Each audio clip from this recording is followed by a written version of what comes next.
បាទបងប្អូននៅព្រឹកថ្ងៃទី27ខែតុលាឆ្នាំ2025យើងនេះបើទោះបីជាមានខ្យល់ជំនោរកដឹកនឹងធ្លាក់មកប្រាក៏ពិតមែនប៉ុន្តែនៅទីរួមខេត្តមណ្ឌលគិរីក្រុងសែនរុំក៏នាព្រឹកព្រលឹមតែម្ដងគឺមានភ្លៀងធ្លាក់មកមេគូសំហើយឥឡូវនៅមិនទាន់រាំងទេបាទហើយអ្វីដែលសំខាន់មួយទៀតគឺនៅតាមដងផ្លូវមួយចំនួនគឺមាន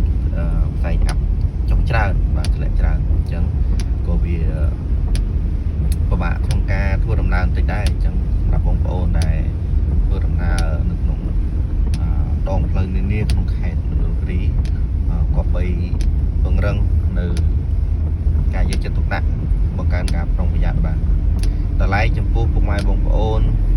ចុងសប្តាហ៍ឬក៏ចុងខែដែលមានដំណើរកម្សាន្តមកខេត្តមណ្ឌលគិរីគឺឱកាសនៃការមើល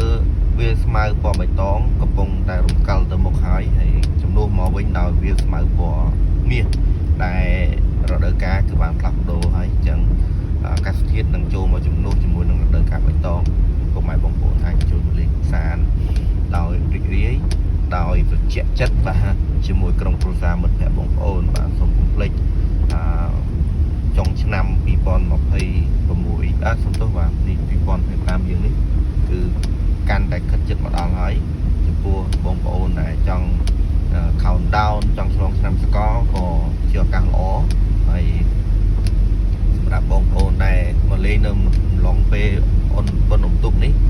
គឺមានព្រឹត្តិការណ៍ច្រើនផងដែរនៅខេត្តមណ្ឌលគិរីមានព្រឹត្តិការណ៍រដ្ឋបាលខេត្តនឹងរៀបចំសម្លបុកពងអសីដល់ទៅ1000បំពង់ហើយនឹងមានការរៀបចំជាលបែងលំប្រគំតន្ត្រីអីជាដើមដើម្បីបង្ហាញជូនដល់ពុកម៉ែបងប្អូនដែលជួយលេងកម្សាន្តខេត្តមណ្ឌលគិរីក្រៅពីយើងមានទេសភាពត្រជាក់ហើយហ្នឹងគឺយើងមានការរៀបចំព្រឹត្តិការណ៍ផ្សេងៗបាទប៉ុណ្ណាបងប្អូនអរគ្នាខ្ញុំសូមជូននៅទស្សនវិជ្ជាទូទៅក្រុងសែនរុំនាព្រឹកព្រលឹម